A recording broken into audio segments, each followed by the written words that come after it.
Gunung Krakatau disebut-sebut Gunung Purba. Gunung yang berada di bawah Laut Selat Sunda ini pernah meletus dengan dahsyat pada 1883.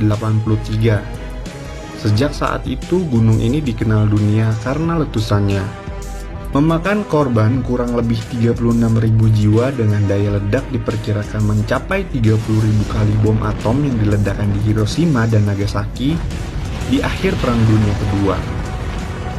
Ledakan Krakatau ini sebenarnya masih kalah dibandingkan dengan letusan Gunung Toba dan Gunung Tambora di Indonesia, Gunung berapi Taupo di Selandia Baru, dan Gunung Katmai di Alaska. Namun gunung-gunung tersebut meletus jauh pada masa ketika populasi manusia masih sangat sedikit.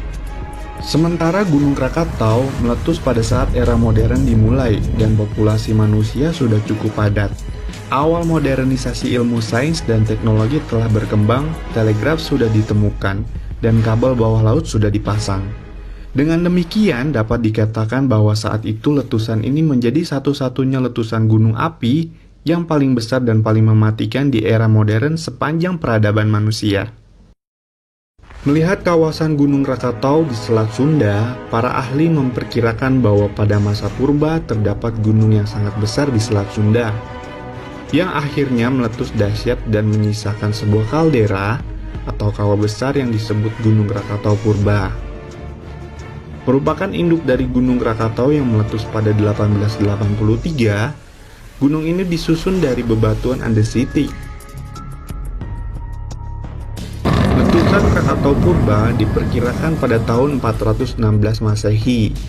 Mungkin dapat ditafsirkan dari kitab Pendalangan Pusaka Raja Purwa yang berbunyi, ada suara guntur yang menggelegar berasal dari Gunung Batuara. Ada pula goncangan bumi yang menakutkan. Kegelapan total, petir dan kilat. Kemudian datanglah badai angin dan hujan yang mengerikan, dan seluruh badai menggelapkan seluruh dunia. Sebuah banjir besar datang dari Gunung Batuara dan mengalir ke timur menuju Gunung Kamula.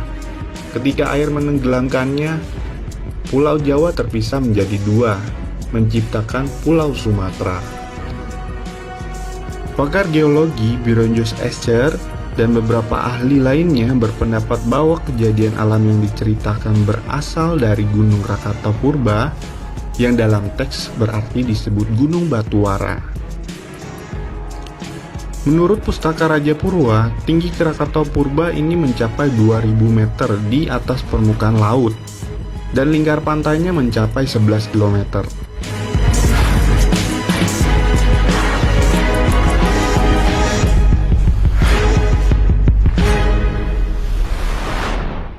Berikut 3 informasi mengenai Gunung Krakatau yang akhirnya melahirkan Gunung Anak Krakatau. Yang pertama, asal-muasal Gunung Krakatau. Asal-muasalnya Gunung Krakatau muncul dari sejarah Pulau Rakata, yang merupakan satu dari 3 pulau sisa Gunung Krakatau Purba, kemudian tumbuh sesuai dengan dorongan vulkanik dari dalam perut bumi, yang dikenal sebagai Gunung Krakatau atau Gunung Rakata yang terdiri dari batuan basaltik. Kemudian 2 gunung api muncul dari tengah kawah, bernama Gunung Danan dan Gunung Perbuatan, yang kemudian menyatu dengan Gunung Rakata yang muncul terlebih dahulu. Persatuan ketiga gunung api inilah yang disebut Gunung Krakatau. Gunung Krakatau pernah meletus pada tahun 1680, menghasilkan lava andesitik asam. Lalu pada tahun 1880, Gunung Perbuatan aktif mengeluarkan lava meski tidak meletus. Setelah masa itu, tidak ada lagi aktivitas vulkanis di Krakatau hingga 20 Mei 1883. Pada hari itu, setelah 200 tahun tertidur, terjadilah ledakan kecil pada Gunung Krakatau. Itulah tanda-tanda awal terjadinya letusan dahsyat di Selat Sunda. Ledakan kecil ini kemudian disusul dengan letusan-letusan kecil yang puncaknya terjadi pada 26–27 Agustus 1883. Yang kedua, erupsi 1883. Tepat jam 10:20 pada hari Senin 27 Agustus 1883, terjadilah ledakan pada gunung tersebut. Menurut Simon Winchester, ahli geologi lulusan Universitas Oxford di Inggris, yang juga penulis National Geographic, mengatakan bahwa ledakan itu adalah paling besar, suara paling keras dan peristiwa vulkanis yang paling meluluh lantahkan dalam sejarah umat manusia modern. Suara letusan terdengar sampai 4.600 km dari pusat letusan dan bahkan dapat didengar oleh 1/8 penduduk bumi saat itu. Penelitian dari University of North Dakota, ledakan Krakatau bersama ledakan Tambora 1815 mencatat nilai Volcanic Explosivity Index atau yang disingkat dengan VEI terbesar dalam sejarah modern.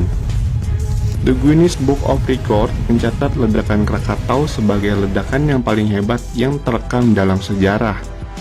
Letusan Krakatau telah melempar batu-batu apung dan abu vulkanik. Dengan volume 18 km kubik, semburan debu vulkanisnya mencapai 80 km.